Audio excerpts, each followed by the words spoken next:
Welcome once again to Election Roundup. Of course, still centered around Nigeria's elections, just concluded elections.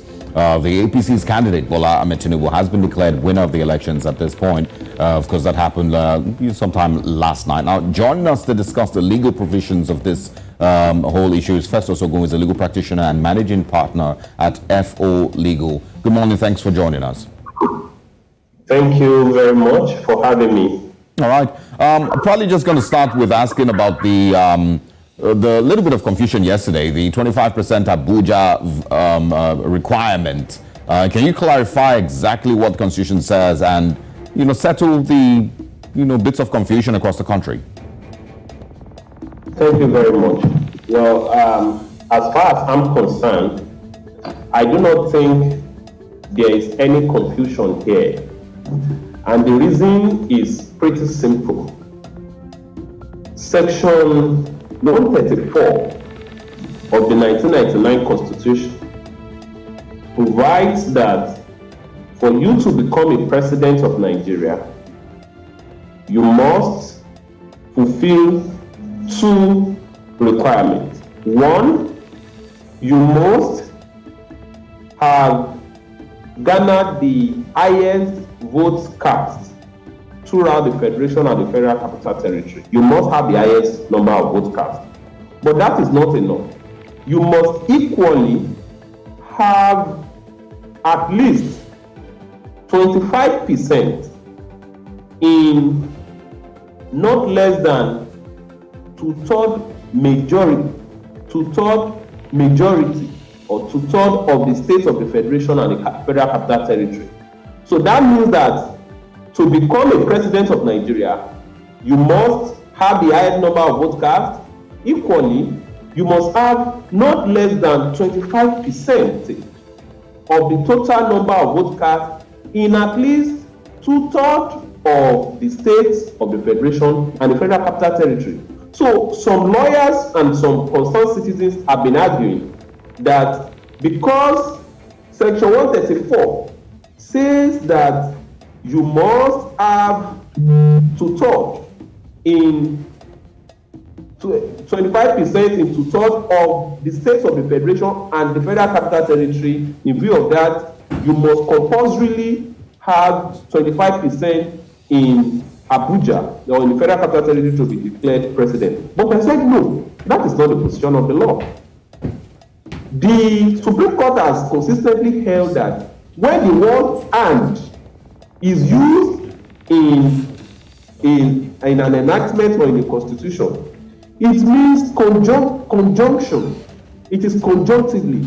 So the implication is that when you look at Section 299 of the Constitution, it says that where in any part of the Constitution FCT, the Federal Capital Territory, is referred to, the interpretation should be given to it as though it is a state of the Federation.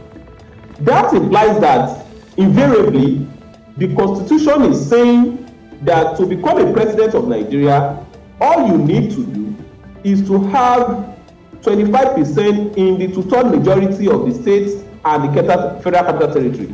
That means that once you have two-thirds majority in the 36 states plus the Federal Capital Territory, that is in a way 37 states because Section 299 says the Federal Capital Territory is to be deemed as a state, then you are home and dry.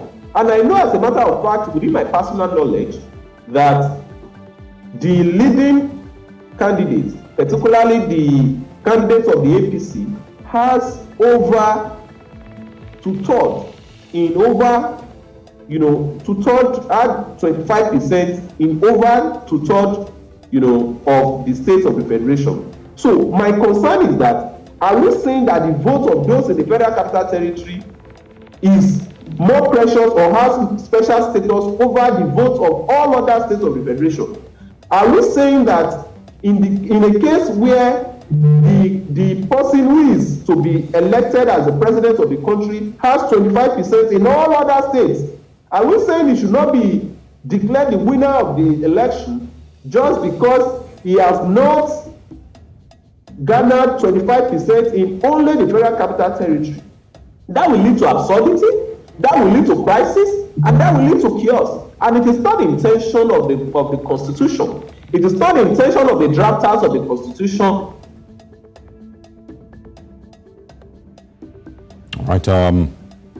Seem to be having some break in the connection with Festus Ogun there, but of course, just basically trying to explain further and a lot better what that section of the Constitution says, with regards to 25% requirement for the Federal Capital Territory. Festus Ogun, can you hear us? While we try to reconnect with him, of course, try to explain that. And of course, also we will go further into seeing what legal processes are available for aggrieved parties, here in the elections. The PDP and the Labour Party, mostly, who of course called for cancellation of the results yesterday, or cancellation of the election collation process yesterday, and possible rerun. Do Nigerians even have faith in the justice system across the country as it stands? How many Nigerians are looking forward to even going to approaching the tribunal? And, will some of these things that were spotted or were noted during the process of the elections be brought up about? The BVAS, mostly, which of course created most of the talking points during the elections, will be one of the things that we, of course, will be speaking about this morning. Is it illegal? And of course, were the elections carried out in the right manner? Festus Ogun, welcome back. Thank you. All right, you can conclude that, and then we can move to other things. Well, tall and short of what I'm saying is that the requirement, stricto sensu, is for you to have two-thirds in 25% in two-thirds of the states of the federation, including the Federal Capital Territory.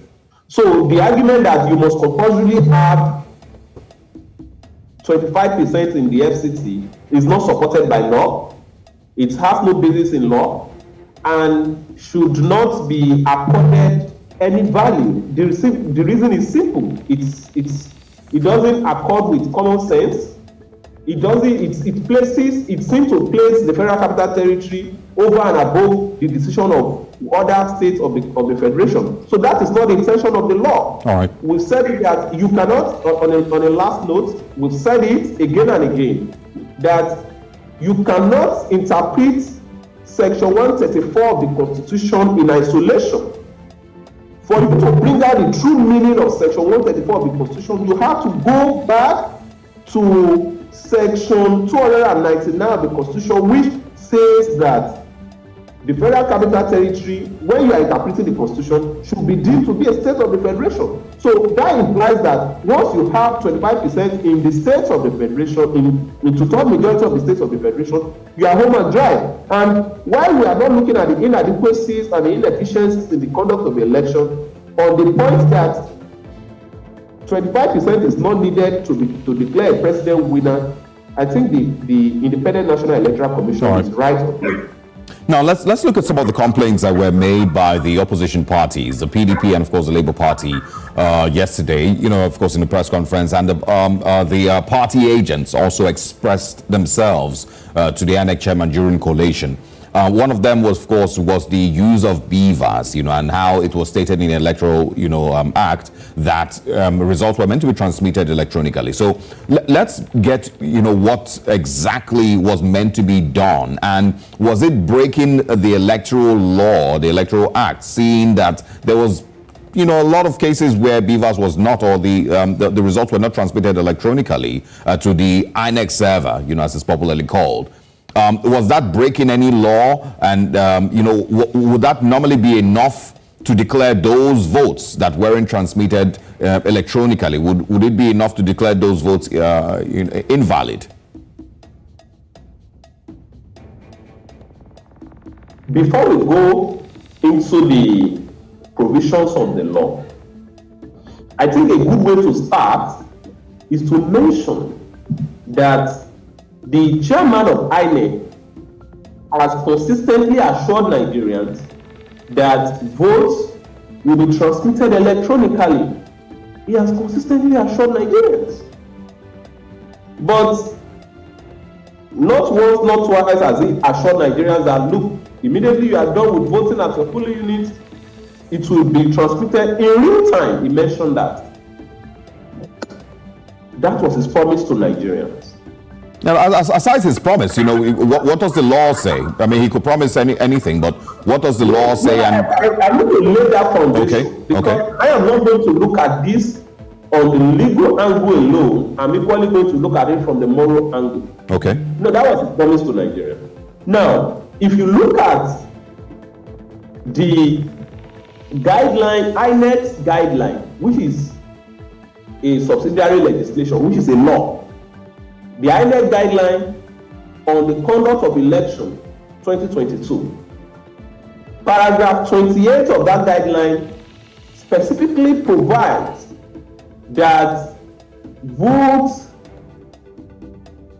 after the conclusion of the voting process at the polling unit, the result of the election shall be electronically transmitted into the INEC server. It shall be transmitted through the beavers or with the aid of the beavers to the INEC portal. But that was not done. The word used there is shall. The interpretation of the Supreme Court is that when the word shall is used in an enactment, it implies mandatoriness. It doesn't give room for discretion. That means that you must, as a matter of fact, comply with the law by ensuring that you upload the results on INEC portal. But that was not done in this instant case, and clearly that is a violation of the INEC law. That's a violation of law. The regulation made by INEC itself, saying, look, immediately you are done with the election, you shall upload the results on the INEC, view portal. But that has not been done in this case. But in any case, like I've always said, that is a violation of the Electoral Act. Now, to your next question on whether it can affect the validity of the election, my answer is yes or no. The reason is simple. Section 134 of the Electoral Act says that where you have cases of non-compliance with the Electoral Act, it could be a valid ground for presenting an election petition or for challenging the outcome of an election. But that is not enough.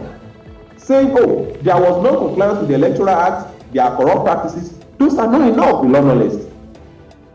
You have to further prove to the tribunal, or you have to prove to the court that that very non-compliance with the Electoral Act is so substantial that it has affected the result of the election.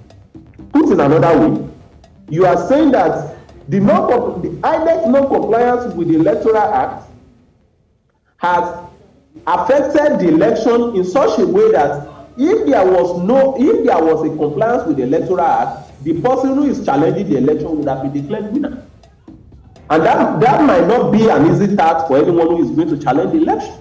So that means that they have to come up with credible, cogent, and irresistible evidence to show how the non-compliance with the Electoral Act or with the INEC guidelines has caused them substantial loss at the poll, or has denied them of victory at the poll. So, for you to say that, look, I want to go to court as a result of the inefficiency or the non-compliance with the Electoral Act, you have to prove two things. One, you have to prove abundantly that there was non-compliance. You have to prove to the court that there was non-compliance. Then you need to go ahead to show the court how the non-compliance has substantially affected the likely emergence of the person who is coming to court to challenge the election. But generally, the non-compliance is fatal.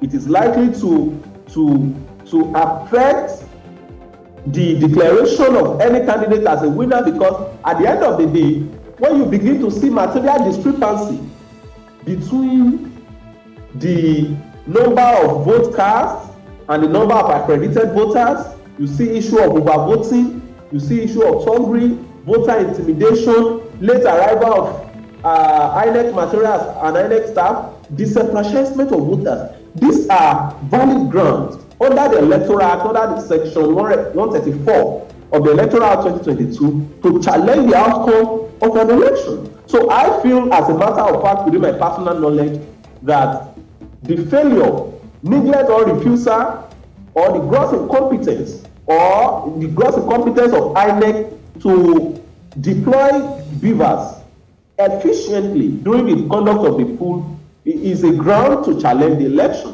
But any person who is challenging the election has a lot of work to do in respect of proving the non-compliance or the corrupt practices, and also proving how the non-compliance and the corrupt practices have substantially affected the result of the election. Absolutely. And of course, that's maybe the most difficult part, in the whole process. Do you expect that this, will go to tribunal, from what you've seen so far? Absolutely. Absolutely, it must go to the tribunal. Because I believe, as a matter of fact, that with the inefficiency of the system, it is only good that those who are aggrieved take their grievances to the tribunal as stipulated under Section 133 of the Electoral Act. Only a candidate or the political party can approach the tribunal. An ordinary citizen cannot go there to challenge the outcome of the election. But when you see inefficiencies here and there, you see cases of overvoting, you see cases of ballot snatching, you see cases of, disenfranchisement of voters. It is only good, it is only desirable for the health of our democracy, for the growth and development of our country, for these issues to be tested in our courts. If I were a contestant, I wouldn't say, look, we are leaving everything to God, because even the winner can agree with us that what we have as election over the weekend leaves a lot to be desired. So I think the best approach, while people might be dissatisfied here and there, I think the best approach is to go to the tribunal to challenge the irregularities, the non-compliance, the corrupt practices that have marred the election so far. But then it also brings us to a conversation. For how long are we going to leave the duty of conducting the election to our courts? I am telling you that this very election will leave our courts highly overwhelmed, because here and there people are already trooping to court. Yep. Because the system seems to have failed them. There is inefficiency all over. Look at the security agencies. Yeah, I was just going to bring you in on that. There's a lot of pretty disappointing videos. From all over social media. Showing security agencies and security personnel completely failing at their duties, even if, of course, there's always some excuse or the other. I think that those security agencies that are keeping aloof in the face of manipulation, corrupt practices, and non-compliance with the Electoral Act and other extant laws of the country should be made to answer some questions too. They should be disciplined. Because we should ask ourselves, why then are they there in the first place if they are going there to watch or to just look without doing anything? They are there for a purpose. They are there to protect the integrity of the process. But they have not done that. Some have come up with the argument that, well, they are not armed. I am saying that, why should they not be armed? Those that are coming to challenge or to disrupt the process will not come without arms. Well, I think I remember it was INEC that requested that they not be armed. I don't think it was a decision made by the police itself. I do not think that is productive. In my opinion, I do not think that is productive, because how will the police, who is not armed, get to forestall a ballot box snatcher? Oh, Mr. Ogun, it's not the arm that makes the policeman. I think from what we've seen is just a complete lack of respect for the Nigerian police force. It's not, I mean, if you walk into anywhere, I think outside the country, if you see, for example, sadly we always have to use United States, but if you see a United States, police officer, you wouldn't just carry on with your crime in broad daylight, regardless of whether he's armed or not. And so, for these thugs and these criminals to be able to carry out these crimes, seeing that they're police officers, on ground, it really just tells the complete lack of respect for the Nigerian police that has been brought upon, them by themselves, by nobody else. And also, it also tells that the Nigerian police has not in any way trained or reformed itself in any way to be able to combat petty crimes without holding an AK-47 rifle. So the only thing that gives the policeman, the Nigerian policeman, the audacity and the authority that he has, that he thinks he has, is the AK-47 rifle. And without that rifle, he sees himself as useless. And this is really what it means in the bigger picture. Without the rifle, you are not a police officer. But when you're with the uniform and you're with the rifle, then you seem to have all the authority in the world. And so it really just tells that the Nigerian police force really hasn't trained itself with regards to combat and tactical means that they can quell and reduce petty crimes or even electoral crimes without having a gun. But we need to wrap up here. I'd like to say thank you for joining us. It's a very interesting conversation, of course. Thanks for also breaking down what the electoral laws say concerning the elections. Definitely will ease some tension here and there. Thanks very much, Festus Ogun. Very much for having me. Absolutely. Thank you.